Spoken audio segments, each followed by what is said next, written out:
When we all arrived on location, your homes, but our location, we were scheduled to leave by the end of June. Steven Spielberg has directed some of the greatest movies ever made. And with those legendary films came legendary actors. But not everyone left a lasting impression on Spielberg. Over the years, he has worked with hundreds of stars, but only 6 of them made it onto a list he will never forget. So, who are the 6 actors Steven Spielberg says are his favorite? Let's start with one of the most intense, mysterious, and unforgettable actors Spielberg has ever worked with. It was Daniel Day-Lewis. Now, convincing Daniel to work with Spielberg wasn't easy. Spielberg chased him for almost a decade just to get one yes. It's because Spielberg had a dream project. He wanted to shoot a film about Abraham Lincoln. And from the start, he knew who he wanted in that beard and top hat. Daniel. But Day-Lewis wasn't sold. In fact, when Spielberg first approached him, he politely declined with a handwritten letter, no less. That could have been the end of it. But Spielberg doesn't give up that easily. He brought in Tony Kushner to rewrite the entire script just to fit Daniel's sensibilities. But Daniel turned it down again. Spielberg even offered the role to Liam Neeson for a while. But when Neeson dropped out, the door swung open one last time. And then came the plot twist. It took a phone call from Leonardo DiCaprio to finally change Daniel's mind. So, yes, Leo played the part of a matchmaker for one of the greatest performances of all time. After that call, Daniel agreed to read the new script and something clicked. Once he said yes, Daniel and Spielberg built a great chemistry. In fact, Spielberg used to call him Mr. President, even when not doing scenes. Spielberg still remembers that first day of filming. He said the very first shot was so powerful, he cried behind the monitor. Just from watching Daniel lie down next to his on-screen son by the fire. And he said the final day was a total emotional chaos. The last shot was Lincoln's deathbed scene. As soon as they called cut, Spielberg said Daniel hugged him and finally, after 4 months of silence, spoke to him in his real British voice again. Because Daniel was in character for all that time, even when they were not filming. And when he hugged Spielberg, that's when Spielberg cried even harder. Not because the shoot was over, but because it felt like saying goodbye to Lincoln himself. That performance earned Daniel Day-Lewis his 3rd Oscar, and let's be honest, he deserved every inch of that statue. But for Spielberg, the award didn't matter as much as the experience. He had worked with someone who transforms into the character they are playing, and that's why Daniel Day-Lewis is one of the 6 actors Steven Spielberg says he'll never forget. Next on the list, we have Leonardo DiCaprio. And yes, Spielberg absolutely loved working with him. Their paths finally crossed in 2002, just a few years after Leo amazed the world with his iconic performance in Titanic. At that point, DiCaprio was super famous. But Spielberg didn't cast him just because of the fame. He cast him because Leo fit the character. The movie was Catch Me If You Can, which is based on a wild, real-life story about a teenage con artist named Frank Abagnale Jr., who pretended to be everything from a pilot to a doctor before he even turned 19. This story, even if true, sounds unbelievable. Well, that's exactly why Spielberg needed someone who could sell the charm and the lies at the same time. And guess who nailed it? Leo. Spielberg actually saw something deeper in this role. He said, "What Frank did in real life and what Leo does on screen, it's the same thing." He called them both masters of social camouflage, people who can walk into any room and convince you they belong. And honestly, if you watch Leo in that film, it feels like he really is Frank. He played the role so effortlessly. Now keep in mind, this was post-Titanic Leo.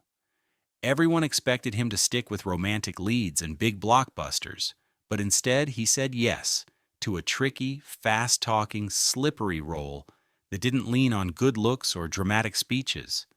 This one needed wit, speed, and serious acting chops, and Spielberg gave him the space to go full force. And even Leo dug deep into his character. He read Frank's autobiography, listened to his tapes, and even found little gems in his story that the script hadn't touched. One moment in particular was the scene involving Frank and a call girl.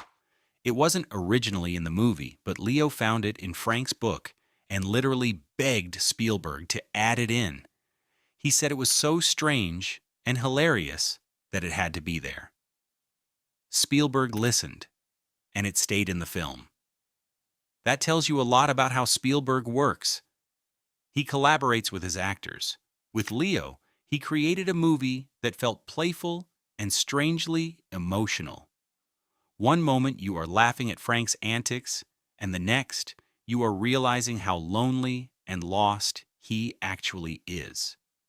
Spielberg later said that Leo's performance had layers of intelligence, charm, and danger, just like Frank himself. That's why he called the two of them the same thing: high praise from a director who has seen it all. And that's exactly why Leonardo DiCaprio made the cut as one of the 6 actors Spielberg says are his favorite. Now, we don't think you will be surprised to hear the next name. It's Tom Hanks. Steven Spielberg never saw Tom Hanks as just another actor. From the beginning, their relationship was personal. They met as neighbors, just 2 dads living in the same area, raising kids the same age, swapping books about history, and geeking out over old documentaries. Before Spielberg ever directed him, Hanks was already part of his world, so when the opportunity finally came to work together on Saving Private Ryan, the casting felt inevitable. That film started one of the strongest director-actor bonds in Hollywood.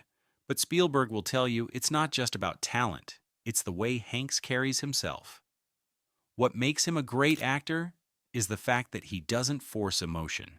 He is grounded. Spielberg said it best when he watched Philadelphia, a movie he didn't direct but wishes he had. Watching Hanks in that role, Spielberg forgot he even knew the man. He said for 2 hours, Tom wasn't his friend anymore. He was someone else entirely. And that impressed Spielberg. He called it one of the best performances he had ever seen. And for a director who has built a career on making people feel something real, that kind of honesty is gold. Even now, after decades of making movies, Spielberg still lights up when he talks about Hanks. They share a rhythm. They never talk much about acting or directing. They just swap books and text each other scripts.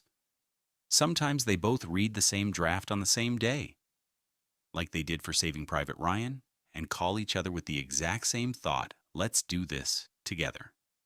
Spielberg says Hanks brings something rare to a film: dignity. There is a moral clarity in the way he plays a role. You trust him, and that's why Spielberg will never miss any chance of working with him. But Spielberg also knows the weight Hanks carries. He once joked that casting Tom means bringing along every childhood memory, every comforting role, every voice from Toy Story. And yet somehow Hanks always finds a way to surprise people. That's what Spielberg admires most. When Spielberg made Bridge of Spies, he needed someone who could play a quiet, decent man with strength and principle. There was only one person who could pull that off without making it look like a performance. To Spielberg, that's the magic of Tom Hanks. Next, we have someone Spielberg said he literally had to stop himself from praising too much on set. That's how good she was.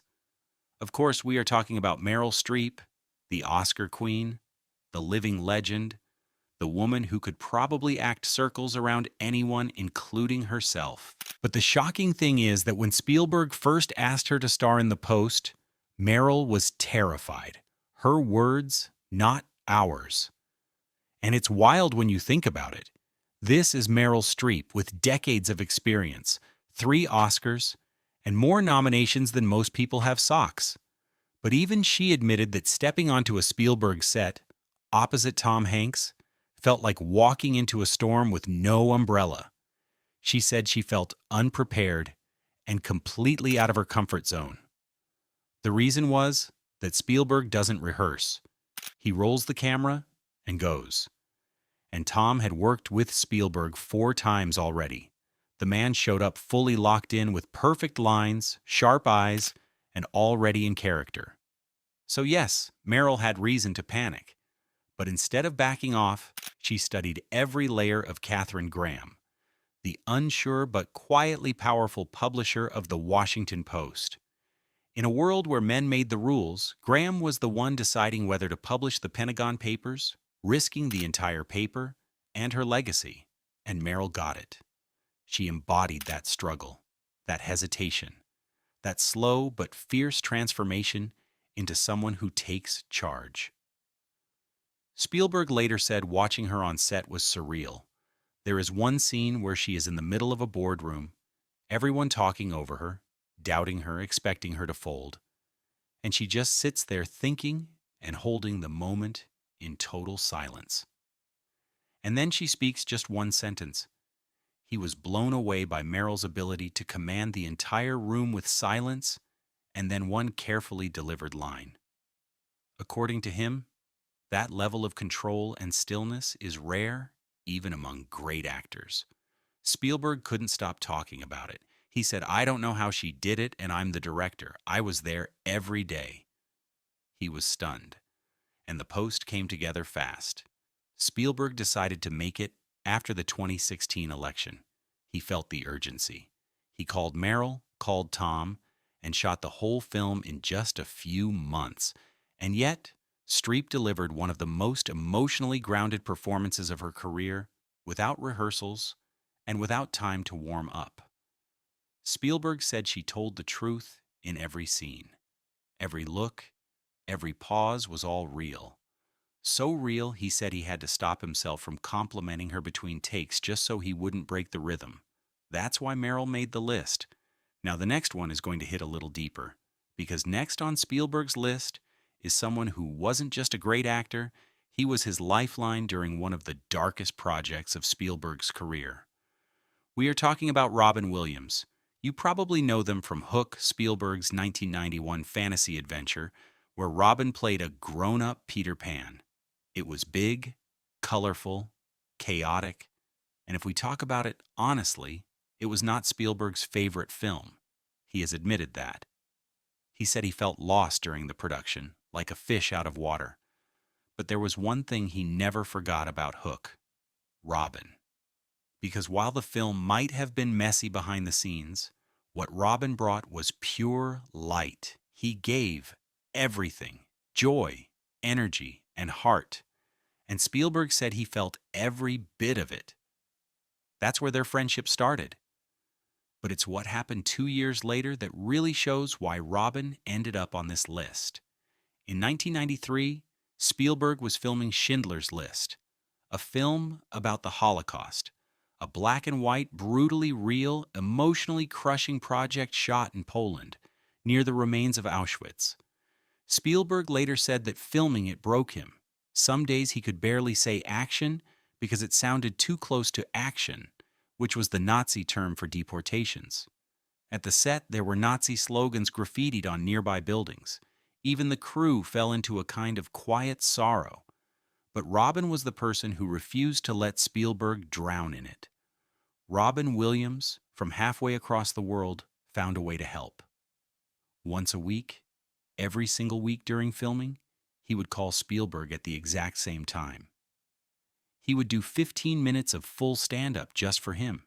He would fire off jokes, tell stories, just anything to make his friend laugh.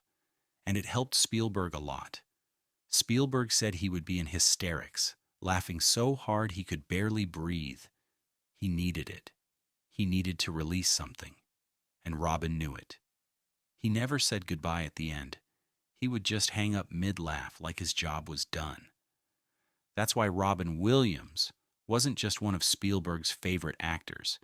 He was one of his most important people. Sure, Hook wasn't perfect, but Robin's performance in it was completely unforgettable. Spielberg has said he doesn't know how he would have finished Schindler's List without those calls. Because Robin didn't just make people laugh on stage or on camera. He showed up when it mattered, and for Spielberg, that meant everything. Next, we have a name Spielberg didn't just love working with, he built a legend with. The name is Harrison Ford. Their first real team-up was in 1981, Raiders of the Lost Ark. That was the beginning of the Indiana Jones saga, and honestly, it's hard to picture anyone else in that role now, but Spielberg almost didn't cast him. Ford wasn't the first choice. Even we cannot believe this. Spielberg originally wanted someone new, someone unknown. But when that didn't work out, George Lucas suggested Ford. And thank God he did, because the moment Harrison walked on set, it just clicked. Spielberg has said before that Harrison became indie while filming. He was confident, tough, quietly hilarious, and always one eyebrow raised, like he knew something you didn't.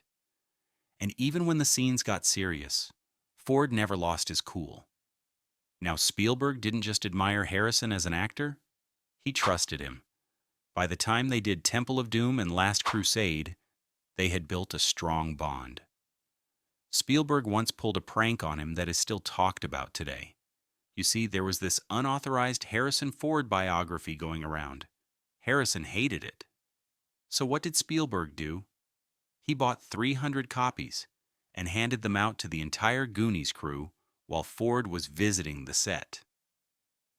Harrison walked in, and everyone was pretending to read it. It was savage. But that's the kind of friendship they had, built on jokes and mutual respect. Now let's rewind to something smaller, something not everyone knows. While filming Raiders, Ford's then-girlfriend was Melissa Matheson, who later wrote the screenplay for E.T. And guess who convinced her to take the job? It was Harrison. Spielberg pitched her the idea, but she brushed it off. Harrison stepped in. The next day, she said yes. So in a way, Ford helped bring E.T. to life, off-screen. And even years later, Spielberg made one thing very clear, that nobody else will ever play Indiana Jones. There would never be a recast, no new generation handoff. He said, there is only one Indiana Jones, and it's Harrison Ford.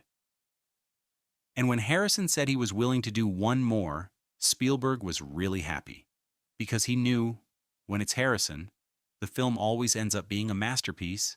They even filmed a deleted cameo of Harrison in E.T. as a school principal, just for fun. Spielberg cut it because it didn't fit, but kept the memory. He always did that with Ford, keeping the memories. So yeah, when Spielberg names the top actors of the industry, Harrison Ford is always one of them.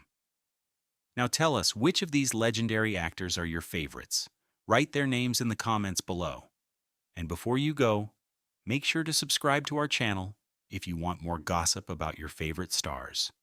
We will come back with more. Goodbye for now.